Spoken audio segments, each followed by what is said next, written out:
need to get paid before you can ship anything. So that's what I'm going to talk to you guys about today, going global and getting paid in the first instance. So we're just going to boot up now. But before I start, I should answer, and it's a cliche question and I hate to do it, but who here has a PayPal account? So it's a good statistic, and predominantly it's always B2C. I mean, PayPal's evolution kind of came about through eBay, basically. It was bought in 2005. Who's got it on their phone? Beg your pardon? PayPal, who's got it on their phone? And who's got it on their phone? With the new Well, I tweeted about it. Yeah, PayPal in-store was launched yesterday, which is very exciting. So, and yeah, I mean, obviously, since its inception with eBay in 2005, it's been a great platform, basically, for it to jump from a marketplace now to an e-commerce space, basically. And now, in this next sort of transition, we're really seeing that jump into an offline space with the launch of things like the PayPal in-store, which I must admit, there's been a lot of hype about it. Every second email I get at the moment is about PayPal in-store and all the media channels coming through. So it's really exciting stuff. And for those of you who don't know what that is, we launched a product, it's an app called PayPal in-store yesterday, along sort of, British high streets, or UK high streets rather. And it allows you to, with the app, actually pay for a product in-store with a barcode that's generated. And so the sales assistants will be walking around, scanning your items as you go, and then upon the checkout procedure, you just get your barcode scanned, and that transaction will be debited from your PayPal account, or therefore the sort of credit card or the bank account that's linked up to that. And you don't even have to have internet access, which is quite cool, because it's actually the merchant that does the internet transaction for you. So you can be downstairs in a basement and taking a mobile payment without having any reception whatsoever. The barcode is automatically generated in advance, which is very very exciting. So it's all innovative, and it's all kind of cutting edge stuff, which is what we're about. So. So for those of you who don't know me, my name is Remy Janssens and I work with the business development team with PayPal in the UK. And today we're going to go over basically getting paid and going global with your business, but also understanding that payment landscape and what that looks like now to you guys as a merchant, and how you can kind of be on top of that from an innovation perspective. So we've sort of identified 4 future payment trends that exist at the moment, because it's important for you as a merchant to make sure that you're accepting payments in these non-cliche ways, and that you're being innovative about the ways that you accept payments from your consumers, because they're becoming more savvier and more smarter each and every day. So the first is cash is dying, and I had to laugh because on the walk here today I stopped into Boots to buy some chewing gum, and I was at the self-checkout, and there was 3 people in front of me who were all lined up at the exact same time. And so when they got to the checkout piece, it said, please insert cash or the payment type. And I thought, this is quite okay, let's see how this goes down. And nobody had any cash on them. You watch them feel their pockets and they're trying to find some coins and the rest of it. But no one had cash, and they all paid with cards. And I was buying some chewing gum. I didn't even have 60p on me. My mother, if she heard this, would kill me, because never leave the house without $1 on you, she used to say. But it's one of those things that cash is becoming a phased out sort of currency, whether we like to admit it or not. And certainly from a merchant perspective. So it's important that you're creating payment methods that your customers can use. The second is mobile payments, and this is one of those key terms at the moment that you can't ignore.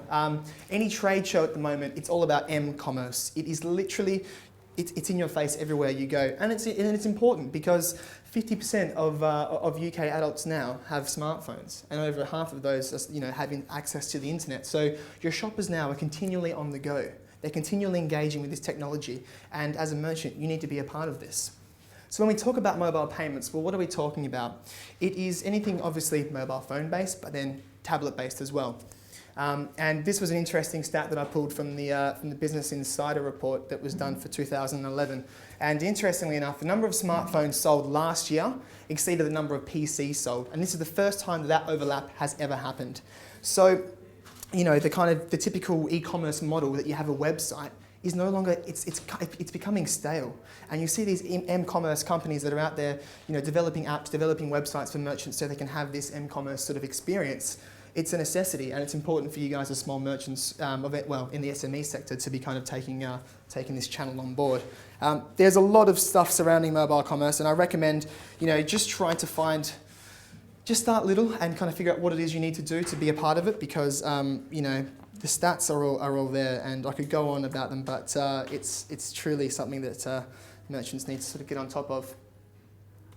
The third is micropayments. So this is something that 10 years ago, had I have asked somebody to pay for a digital good, to pay for something with money that you can't physically or sort of tangibly hold, and they would have thought you were crazy. And it's because of this sort of digital revolution through social media, through Facebook, through online gaming, that the concept of paying for something digitally isn't that bizarre anymore. People are quite happy to do it. And Facebook is a great example of that. I mean, 900 million users of Facebook now. That's close to 1/8 of the world's population who are online, engaging with digital content. And to buy somebody a pretend cheat for Farmville or whatever at 99p, while it seems like a small amount of money, but the revenue that's being created through micropayments and through digital goods is phenomenal right now. And so again, if that's the space that you are kind of existing in, it's important that that you're capitalising on that. And lastly, we come to sort of business payments, which is an area which PayPal is sort of really kind of honing in on now, I guess. It's no secret that we have announced the launch of a product called PayPal Here in the US only a couple of weeks ago. And PayPal Here, H-E-R-E. And what that is, it's a little gadget that plugs into the top of your mobile phone and allows you to sort of take mobile payments on with a card. And looking at this product, you think, well, why hasn't this been done before? I mean, there's got to be, nobody has cash on them. We've realised this at the Boots half an hour ago. And you see all these marketplace vendors out there trying to sort of, exist offline and take these payments, and there's just no channel for it. So, because having these sort of mobile GPRS devices are quite A, expensive, B, contract driven, you have to be in them for quite a long time. So to have a product that's, free essentially to sort of take payments is fantastic. Sorry, is that the hardware that we already have? So the hardware is the phone, exactly. Oh, yeah, the phone. yeah, the phone. So it's any sort of smartphone, basically, Android or iPhone at this point, and then it sort of just plugs into your 3.5mm jack at the top there, and takes payments. So if you want to have it, yeah. So it's not in the UK yet, but there is a registration page where you can sort of sign up and be the first to sort of know about it, because it hasn't happened yet. But it's going to be a great tool for sort of anyone in the service industry or anybody kind of, obviously in that marketplace industry that's out. So. Do you want to mention where the registration page is? Yeah, of course. So it's paypal.co.uk/here. Here. It's weird because when you hear it, it doesn't really resonate with you. It's like, sorry, did you say? It's all those words that can't spell it. Yeah, I was just about to say, how do you spell it? H-E-R-E. It's I didn't come up with the product naming, but that's what it's called. It's here.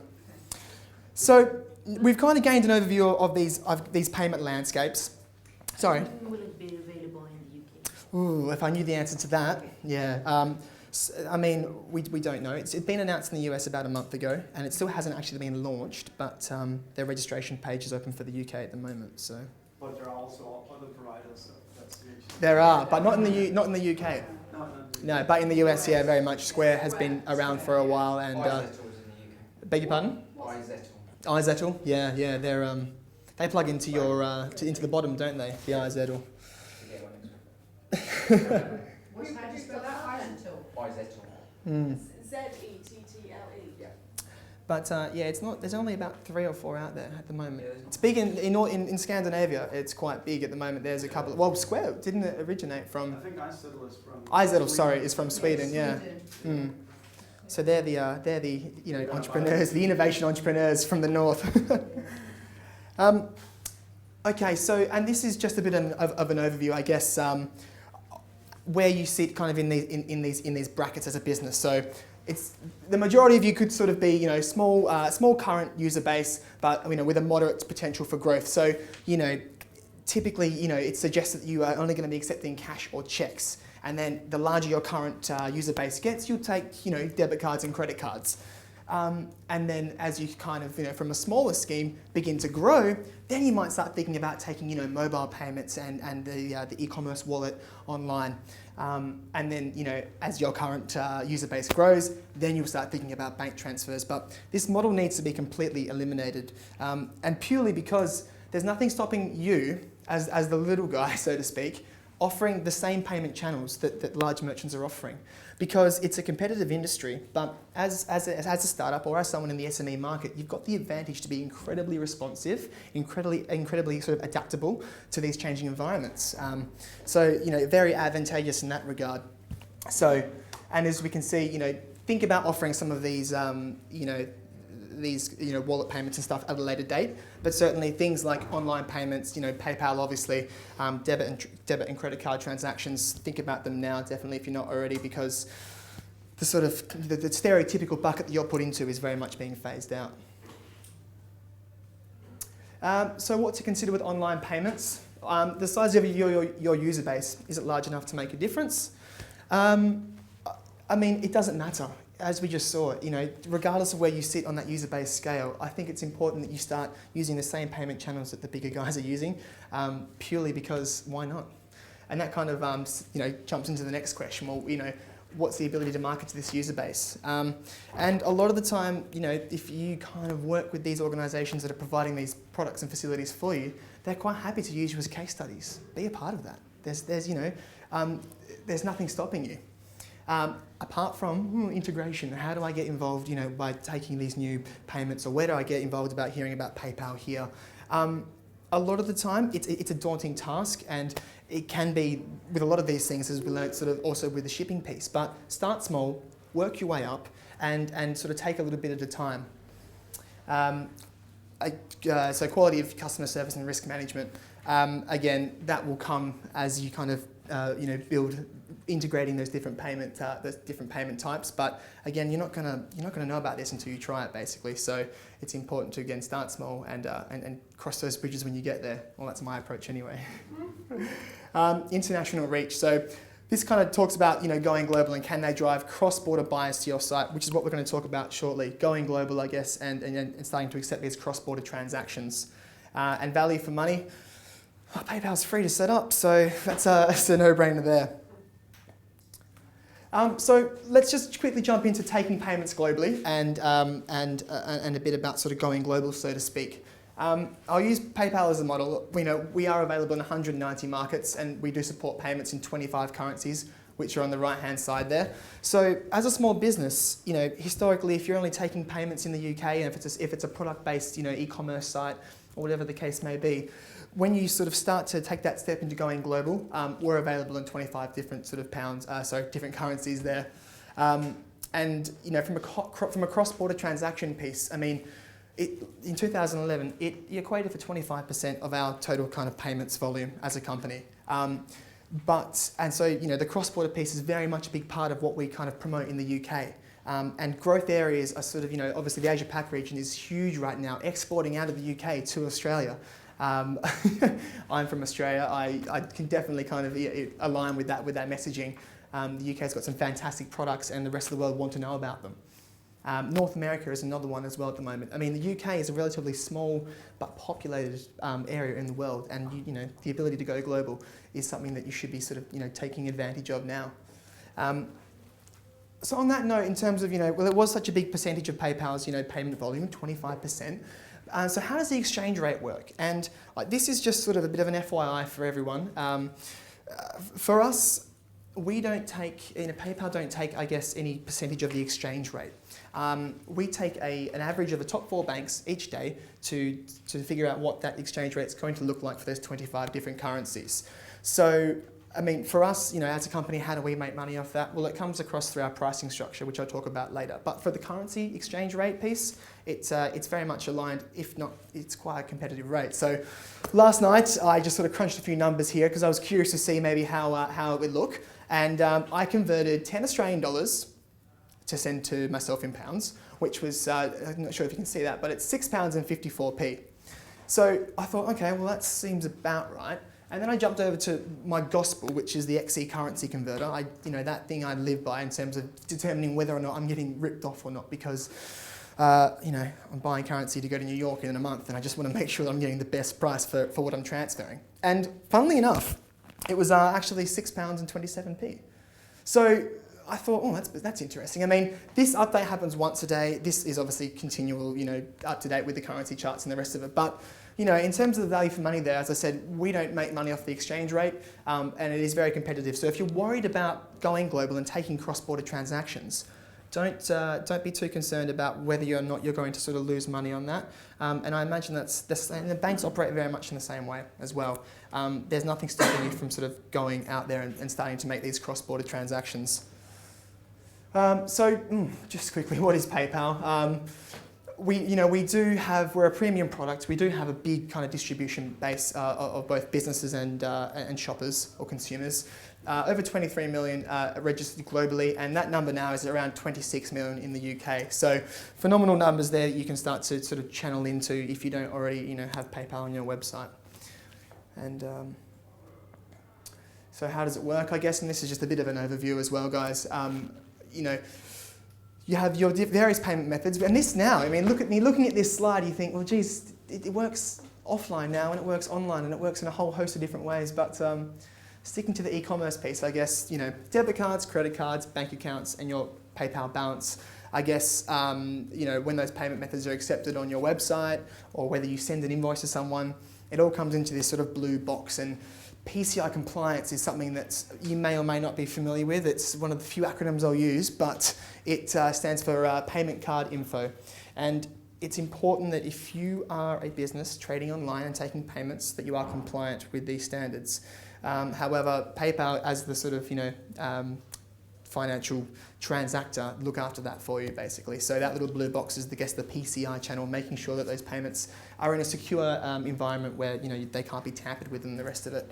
And it goes to your account, and then it comes into your bank balance, you know, whenever you choose to withdraw those funds, which is typically 2 to 3 days, and that's a standard sort of bank transaction time period anyway. And obviously, you know, you can pay with various different types of payments there. So you don't have to have a PayPal account to pay somebody else. Basically, you can still put in your credit card information because, you know, the manual way, if you'd like to, that's an option. But for a lot of people, it's that sort of checkout convenience that they enjoy.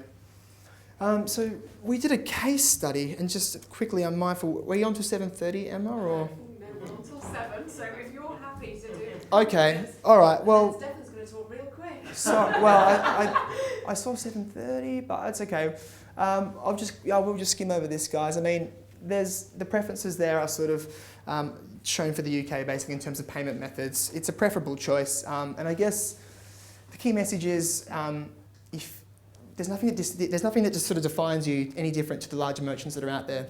These guys all use it because it is an extra payment channel that they don't already have, and it opens it up to those numbers to sort of take new payments. And certainly, you know, as a small business, there's nothing stopping you, like we looked at earlier, from breaking the sort of shackles on those traditional models and branching out and starting to accept payments both online and offline. So, I mean, that might be a good way to sort of wrap it up, I think. You know, if you're not already doing it, I mean, I obviously encourage it. There's a bit of information on how to get started for your business on all of your chairs, and I look after the sort of SP and SME, you know, PayPal piece in the UK. So if you had any questions, come on and have a chat afterwards. And yeah, I hope it's given you a nice overview into kind of what's happening from a payment landscapes and how you can get paid and start sending your goods with DHL overseas.